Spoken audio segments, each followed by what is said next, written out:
আজ বন্ধুরা কি বানালাম দেখো, এটা লাউ মুগ ডাল দিয়ে বড়ি বানিয়েছি।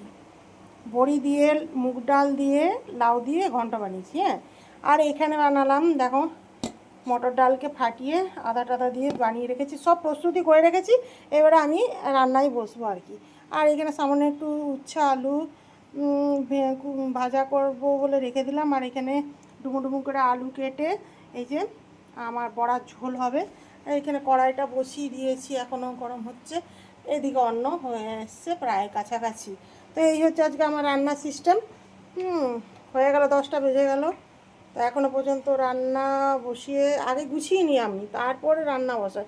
কারণ এক হাতে রান্না, এক হাতে বাটা, এক হাতে সবজি বানানো হয় না, তাই জন্য লেট হয়ে যাবে বলে এরকমভাবে আমি সব রেডি করে রেখে দিয়েছি। এবার এই যে বড়া ছাড়বো, তারপরে রান্না করে আমি কমপ্লিট করে তোমাদেরকে দেখাচ্ছি।